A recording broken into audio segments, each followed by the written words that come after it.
I think what I would say is ask questions. I think in the humbling part about sports is that you spend so much time, especially once you get to certain levels, of being an expert in what you do, and like you're skilled, you know what you need to do, and you know a lot about, your position or your sport, the ins and outs and what it takes to be successful.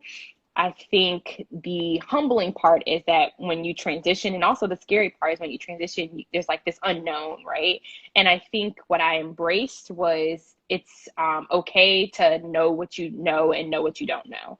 And like from that understanding, I asked questions, and I probably got on people's nerves because I asked a ton of questions, but like really wanted to figure out like my place, and knew that like what they were telling me might not necessarily be what I was going to do, but it did help me figure out, okay, well, I share that experience, or like that's what I could see myself doing. So asking questions. So at one point I remember, before I even got to the PGA Tour, I remember wanting to be an agent or like a corporate sports attorney. And I had this professor who like discouraged me from doing it, but like asking questions like to figure out if it was going to be aligned with my strengths and what I was interested in. And I saved a lot of money by not going to law school because it wasn't for me, but like asking questions to make sure I was on the right track, and I would be able to get myself to the right track as well.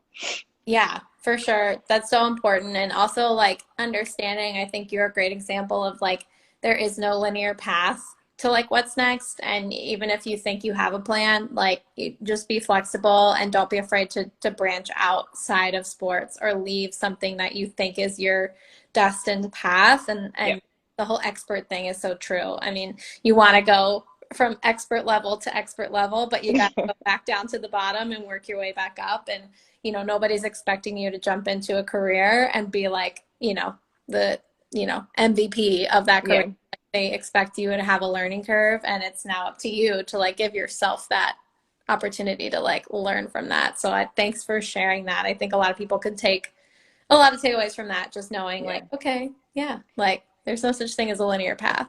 I'd also add that like it's something that you have to continue to work on. I do it now. I just started a new job, so I have to remind myself like you don't know that, and it's okay. And I have to have conversations with other people for them to reassure me like they really don't expect you to know that right away, and not trying to feel like you got the team on your back. I hate to put another analogy out there, but like putting the team on your back or being like a superhero, like it's okay to not be that person at that moment. And you can grow into it. I'm not saying that's not anything you should strive for, but it's okay to not always be that person.